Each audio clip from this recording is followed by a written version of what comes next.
Amelia said that Bruno's little pretentious coquette came looking for me downstairs. She wanted to talk. I sat in the CEO's office and nodded calmly. No problem. Tell her to crawl up here on her knees. Chapter 1. 10 minutes later. Amelia came upstairs, shrugging helplessly. Emma. She left crying, but before she left, I think she called Bruno. I nodded and waved her off. I really envy these young girls, so much time to waste. Unlike me, a so-called washed-up wife, crushed every day by work and family. Another 10 minutes passed. The phone rang. Bruno's voice was tight with anger. She's just a girl in her early 20s. What's your problem bullying her like that? My company has plenty of girls in their early 20s. None of them dare breathe too loudly in front of me. But your little darling dares to show up unannounced to have a talk? She's bold. I'll give her that. His breathing quickened, clearly furious. You don't need to be so sarcastic. I used to think you were strong but reasonable. Clearly, I was wrong about you. He hung up right after. I raised an eyebrow and began to reflect. Bruno and I both came from the city's most prestigious families. Our families were close. We were childhood sweethearts. So we got married right after graduation. It's been 8 years now, and we have a daughter. I thought our life would just go on smoothly. I didn't expect the 7-year itch to arrive on schedule. Last winter, Bruno attended his alma mater's anniversary and met Rita. Since then, he's been donating libraries, setting up foundations, and giving frequent lectures. And every time, Rita would be sitting in the front row, eyes full of admiration. At first, I thought it was just a fling. Give it a few months, it would fizzle out. But they lasted a whole year. Amelia told me Rita's now in her junior year, doing an internship in our city, living in one of Bruno's luxury condos. And guess what? She's now working as Bruno's special assistant. Bruno's last assistant? She had a master's from Tsinghua. Chapter 2. The whole company was waiting to see me make a fool of myself. So I showed up at their recruitment fair, and I publicly trashed Rita's so-called skills in front of the entire panel. She lost face badly that day, which is probably why she came to have a talk today. Talk about what? How they're truly in love. How Bruno doesn't love me anymore. Ask me when I plan to back off. Seeing my expression, Amelia offered. Why not just give her money and send her away? These girls, all they want is to enjoy the fruits without planting the tree. Money? If I give her 2 million, Bruno will give her 4. I waved it off. That won't work. Amelia nodded. True, you can't go head-on with a pretentious coquette. My assistant is a post-95er, but smart and sharp. I like her. I asked. Then what do we do? Fight magic with magic. I took her advice, and thought long and hard in the car ride home. When I got home, I saw Bruno instructing the maid to pack. Business trip? I asked casually. Bruno didn't even look at me. Rita took sleeping pills today. Luckily someone found her in time. I'm going to stay with her for a few days.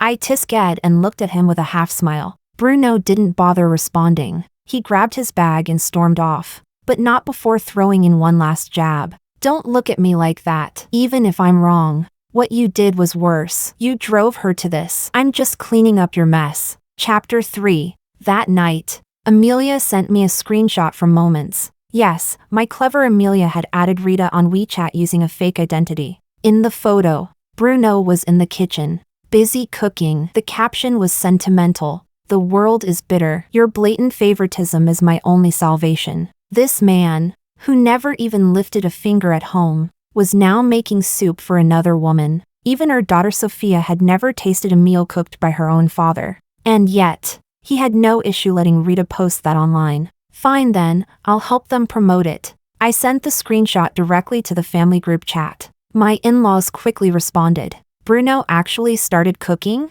Emma, you really know how to train a husband. Even I, his own mother, have never tasted his food. My mother-in-law replied. My father-in-law added. Emma is the daughter-in-law I personally chose. Of course she's outstanding. I smiled and replied. Mom, Dad, I think there's been a misunderstanding. Bruno was cooking for his new assistant. I heard she's not feeling well lately. After that, I turned off my phone. That night, I was sleeping with Sophia in my arms when I was awakened by noise downstairs. I got up and went down. It was cold at the entrance. Rita stood outside in nothing but a thin knit dress, looked more like loungewear. When she saw me, she immediately pushed Bruno toward me while crying. Emma, I'm sorry. I brought Bruno back to you. It's all my fault. I made him worry. I caused a misunderstanding with you and the elders. I promise I won't let him come again. Please forgive him. Please. Stop interfering with me. Bruno, however, pulled her back and interlocked their fingers. What nonsense are you talking about? You're alone in this city. If I don't take care of you, who will?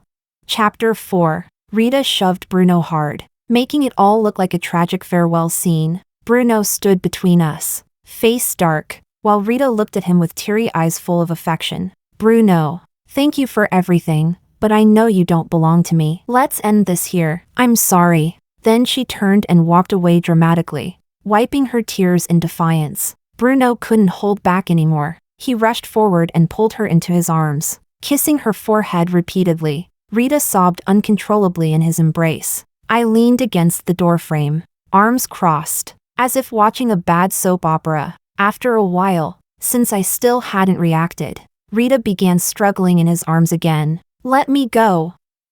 I'm going home. I'll submit my resignation tomorrow. Bruno cupped her face, distressed. Are you crazy? What about your internship report? Amazing. A practice report is more important than wife and child. I finally spoke up. You two doing live theater at my front door, need me to sponsor some movie tickets? Right then, a car pulled into the yard. It was my in-laws. They stepped out, faces stern. My mother-in-law rushed forward, pulled them apart, and gave Bruno a loud slap. They both froze. I can't raise other people's daughters, but I sure can discipline my own son. Bruno, do you know what you're doing? Your daughter is asleep upstairs. You want to wake her up to see this disgrace? My father-in-law added coldly, you're my only child, and we were proud of you once, but now? You disgust me. Rita, terrified, hid behind Bruno, clutching his sleeve, more dramatic than my 3-year-old daughter. I sighed and said to her, you've gotten plenty out of this already. If I were you, I'd just take the money and leave while I still can. Rita's delicate face finally showed a hint of unwillingness. Emma, you've always been good with words, but I won't let you keep hurting her like this. Bruno snapped. Then he turned to his parents. I've had enough of her condescending attitude. If you like her so much, you live with her. He grabbed Rita and left. I shrugged at my in-laws. I wasn't in the mood to chase anymore, but they insisted on coming in to talk. Emma, Bruno's just been blinded by that little thing. Give us some time, we'll bring him back and make him apologize. My mother-in-law said. I thought about it. Bruno and I studied abroad together. We built everything together. After marriage, we worked side by side, grew as a team. Later, we inherited our family businesses. Our alliance was unbeatable, a perfect partnership. Who would have thought? Everything would fall apart because of a girl like Rita. I gave a faint smile. All right, I'll give him time. Chapter 5. Giving Bruno time also meant giving myself time. The next day, Amelia delivered all the materials I needed to my office. Rita, currently studying literature at Jiang University, comes from a small county in the southern province. Both parents are alive, and she has a younger brother who dropped out of high school. Since meeting Bruno, she's received 5 luxury bags worth between 20,000 to 50,000 each, about 200,000 yuan in clothing, 500,000 in jewelry, and roughly 300,000 to 400,000 in cash transfers. Amelia spoke with a cold face. That's just a rough estimate, according to our investigator. Bruno also took her to look at cars recently. Not too bad. I leaned back in my chair. All that in just 1 year. Where are they now? Amelia looked down, a little hesitant. We confirmed Bruno brought her back to the apartment, and he's been buying more things for her. Oh, planning to keep a mistress properly now? Where is Bruno today? Didn't he have a business meeting out of town? I asked. Amelia nodded. He left this morning, but his driver said he'll probably be back tonight. How touching. A man who avoids hassle at all costs is now going through all this trouble for Rita. I stood up. Let's go meet our little pretentious coquette. Amelia came with me. We went straight to the apartment and had the building manager open the door. Inside, Rita was stunned. The moment she saw me, she instinctively stepped back. What are you doing here? Oh, just doing a little New Year's cleaning, taking out the trash. I smiled at her. She really had made herself at home. The living room and bedroom were full of her stuff, clothes, bags, makeup, all over the place. Rita stiffened her neck and dropped the act. She sneered. You came when Bruno wasn't home on purpose, right? What now? Want to throw me out? Amelia snapped. If you had a shred of self-awareness or dignity, you'd walk out on your own. But Rita just laughed. I'm not leaving. What can you do about it? Bruno gave me permission to stay here. I nodded. But this place belongs to both Bruno and me. Did you get my permission? Rita's face changed. Bruno's the head of the household. The law doesn't recognize any head of household. I sat on the sofa. I'll give you two options. Pack up and leave now. Or pay rent at market rate. You've lived here for 2 months. So that'll be 200,000 yuan. Rita flushed with anger and was about to speak when I cut her off. And don't even think of asking Bruno for it. That's marital property too. A few seconds of silence. Then Rita suddenly smiled. Fine, I'll go now. Let's see how you explain this to Bruno when he comes back. She swiftly packed up and left. Amelia looked at me, worried. What if she pulls another stunt? I shrugged. Who knows? Doesn't matter either way. Call property management and get the locks changed. Just say there was a break-in. Chapter 6. Bruno and Rita disappeared for 2 full days.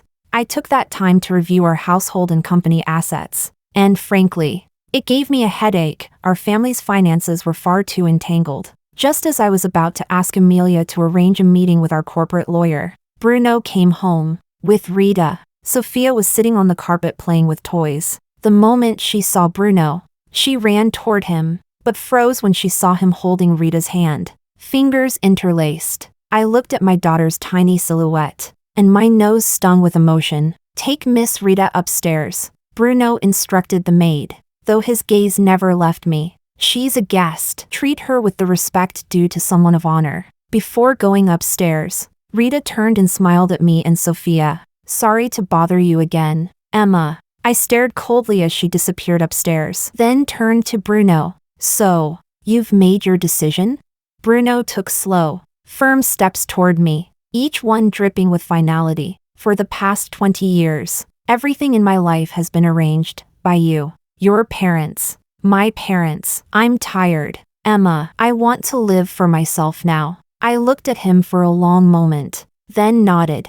That same day, I packed everything, put Sophia in the car, and left. Sophia cried and called for her dad over and over. Bruno didn't look back. He just went upstairs. I called Amelia. Have the lawyer meet me at the office tomorrow. When I arrived at my parents' house, they were shocked to see me dragging luggage, holding Sophia, who had cried herself to sleep. What happened?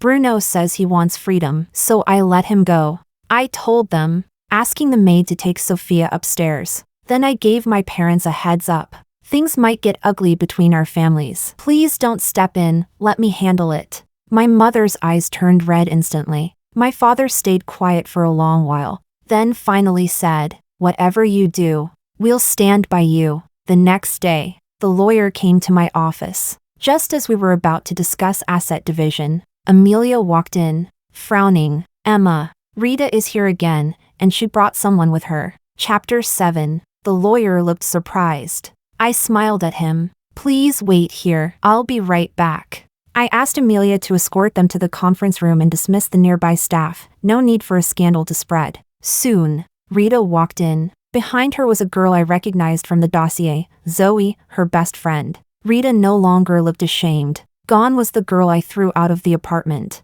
She now walked with pride, and spoke to me directly, no honorifics. Emma, just like your name, you were destined to lose. You think that because you're the CEO of a listed company, rich and capable, you can do whatever you want?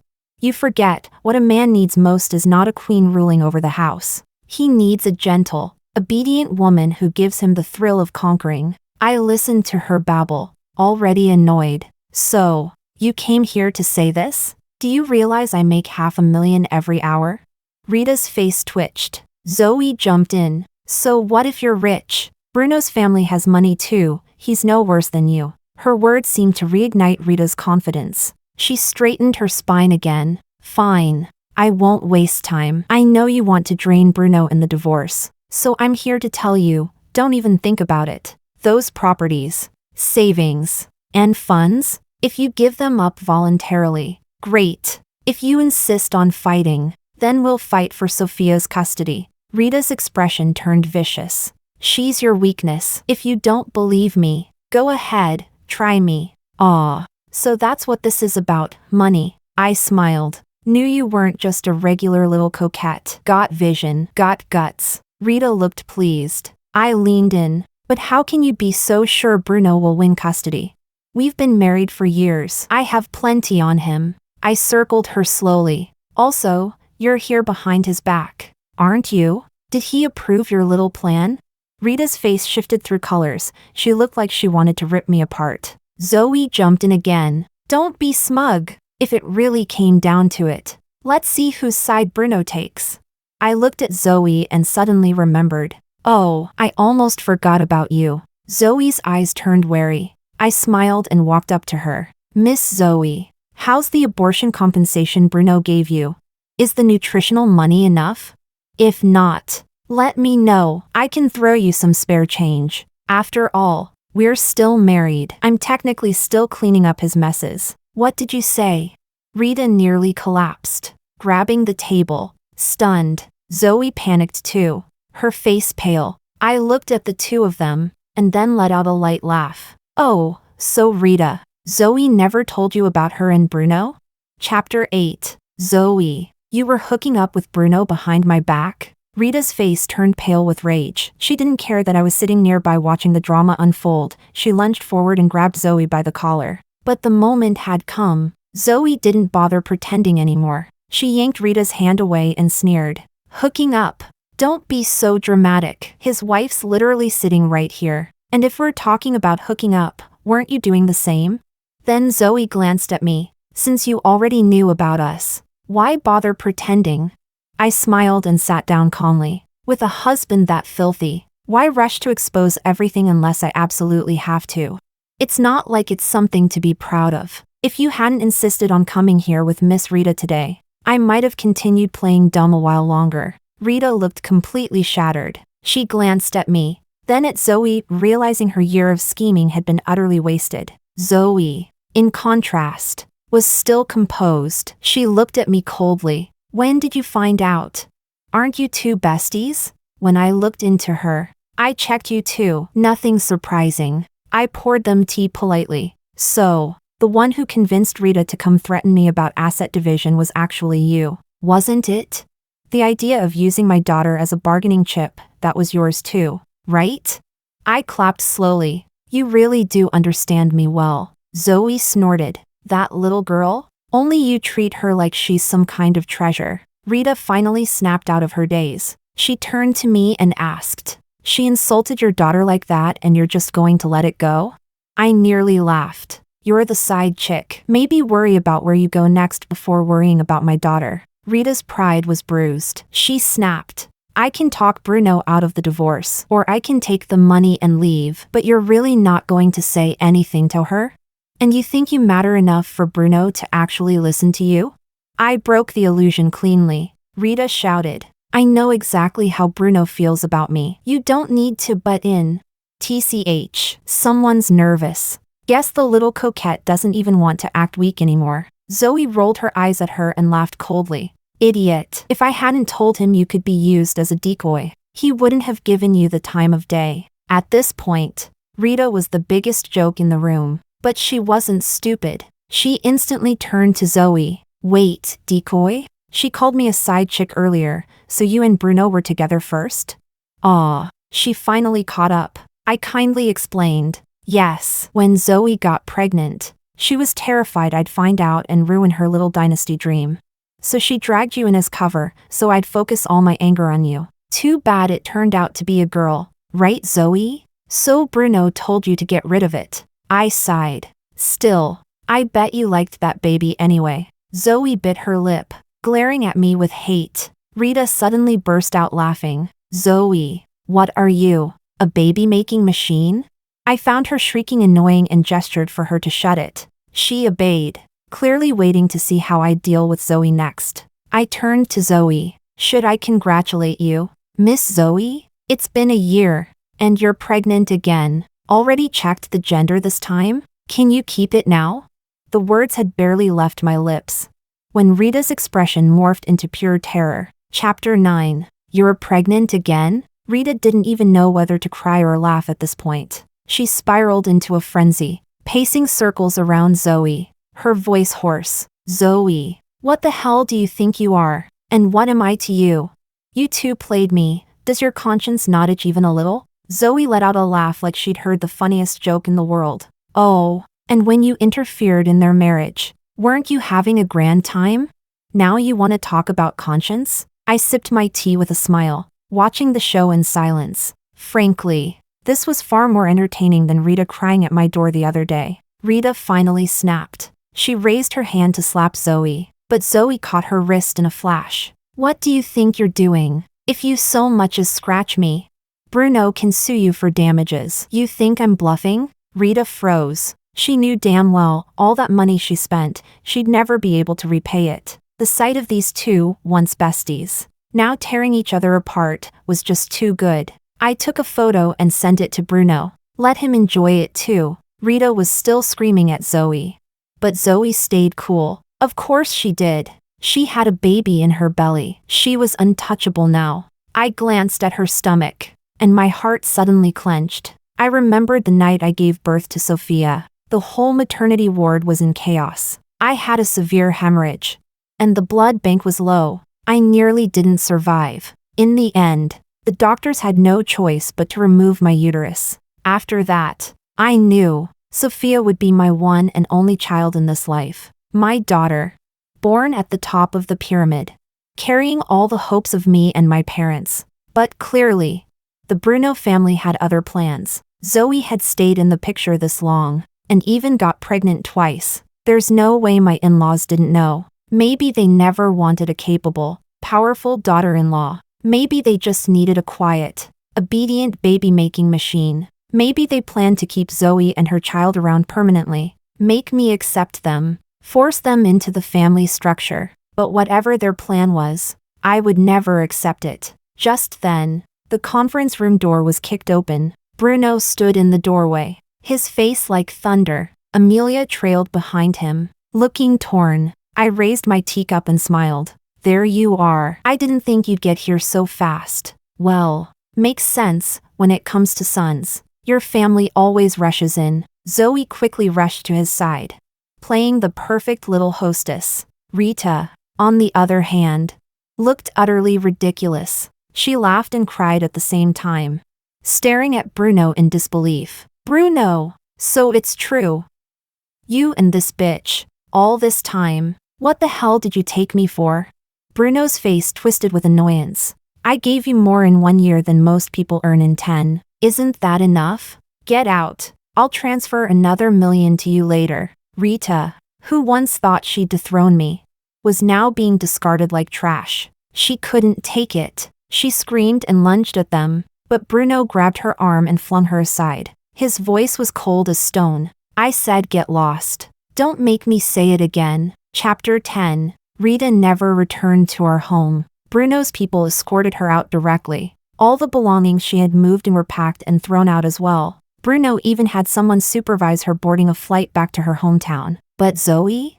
She moved into the house openly and proudly. Both our families, Bruno's parents and mine, sat together in our home. As Bruno's mother put it, things have come this far. We might as well sit down and figure out a solution. She sat beside me, took my hand, and teared up. Emma, you've suffered. Bruno, what he did was unforgivable. It's our fault for not raising him properly. But you two grew up together, dated for 10 years, married for 7. How many decades can a person have in their life?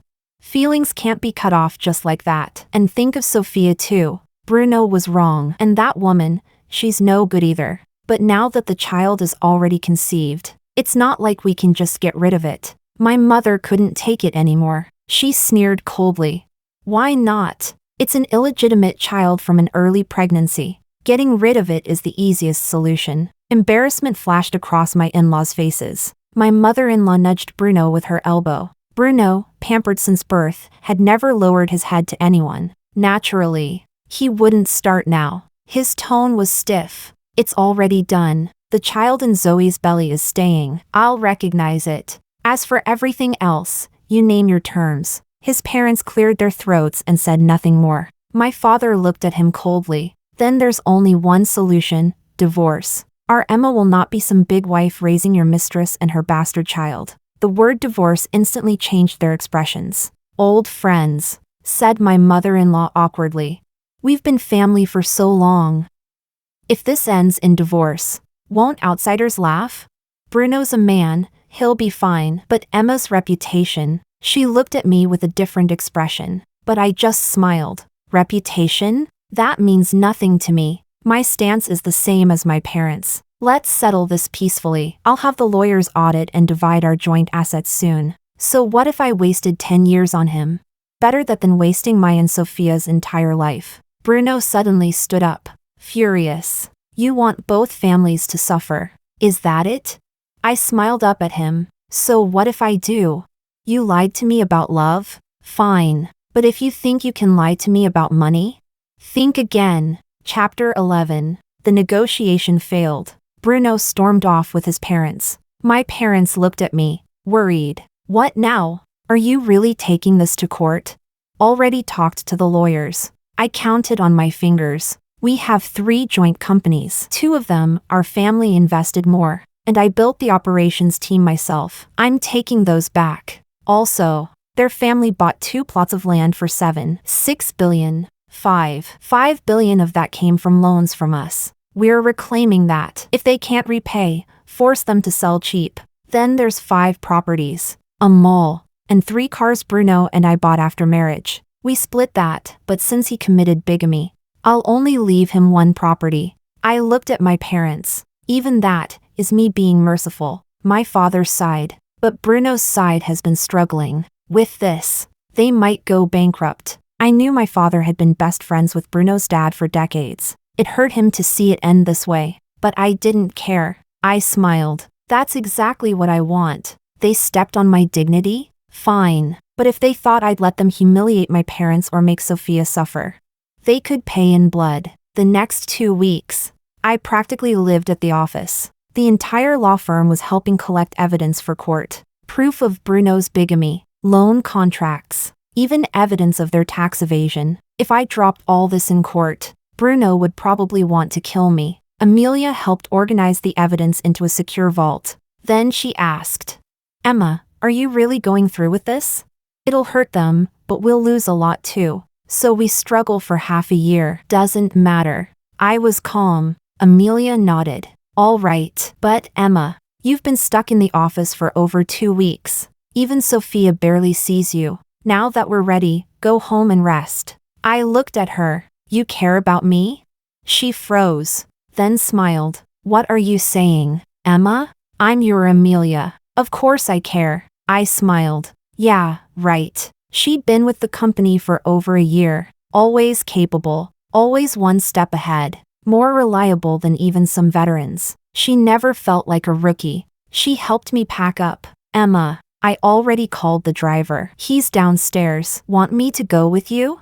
No, I'll go alone. I picked up my bag, headed home. I needed sleep, because the real war was just beginning. Chapter 12. 3 days later, the court date finally arrived. From the very beginning, I had refused mediation. At this point, there was no reason to waste any more words with Bruno or his family. What surprised me, though, was that Bruno showed up early that morning, driving himself to wait downstairs at my office. After 10 years of walking beside you, I don't mind giving you a little dignity for the last few days, he said as he walked into my office, glancing around, still obsessively tidy. I see. I owe that to Amelia. I replied with a faint smile from behind my desk. For the past year, she's been the one keeping this office in order. Not bad, he said simply, then asked, when do you want to head out? Court starts in an hour. You and I both know court won't happen today. I replied calmly. Bruno raised an eyebrow, visibly surprised. I stood up and walked over to the bookshelf, where a secure safe was tucked behind it. I entered the code. With a soft click, the door popped open. Inside, there were only a few documents. The mountain of evidence that had once filled 3 folders was gone. Bruno turned, sat on the couch, tugged at his tie, growing visibly impatient. What is this supposed to mean? Those files were in your hands last night, weren't they? I sounded almost regretful. I've known you for years, but it feels like only this past year I truly started to see you. Spare me the dramatics. If you don't want to go to court, let's settle this quickly. Divorce by agreement. We split marital assets, and I'll throw in an extra 500 million. Bruno spoke with the tone of a businessman, but I didn't acknowledge his offer. I kept speaking. Amelia, a top student returning from overseas. If I remember correctly, during her 2 years abroad, you were traveling for business a lot, weren't you? I smiled, sitting across from him. And ever since Amelia joined my company, your international business trips stopped entirely. This past year, even though we barely spoke, you somehow knew everything about my life. The kindergarten I picked for Sophia, when I attended her parent meetings, whether I showed up to my weekly executive meetings, even who I met with and what we discussed. I shrugged. You dropped these details in every one of our rare conversations. How could I not start connecting the dots? Bruno? Bruno's face had turned stone cold. When did you figure it out?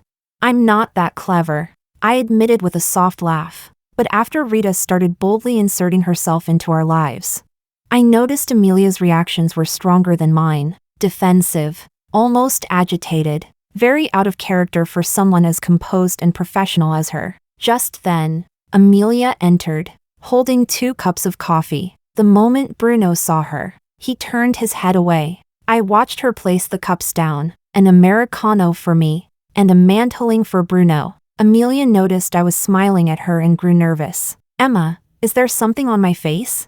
No, I smiled softly. We were just talking about you. That management course you took abroad. Bruno picked the school and mentor. Didn't he? He treated you better than he ever treated Rita or Zoe. You don't need to be jealous of those 2. At my words, Amelia's face went pale. She instinctively crouched down beside me, her lips trembling. It took her a few seconds to stammer. Emma.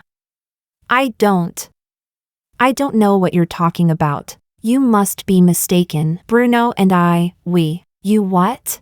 I looked down at her, still smiling, waiting for her to finish. But for once, Amelia, who was always quick-witted and composed, had nothing to say. Sweat was pouring down her forehead. Bruno had had enough. Without a word, he stood up and stormed out, slamming the door behind him. Chapter 13. In the end, Amelia was just a girl in her 20s, no matter how deep her scheming went.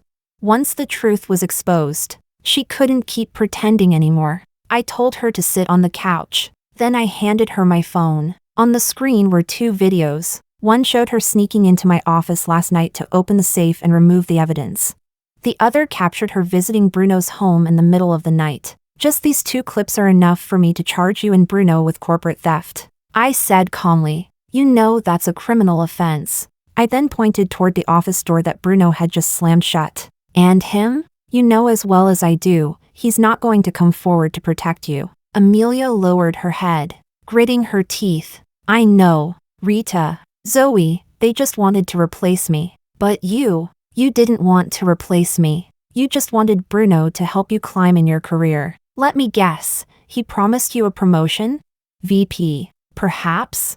I raised an eyebrow. Amelia looked like she couldn't take any more. Her eyes reddened, and in a hoarse voice, she asked, I'm sorry, Emma, what should I do now?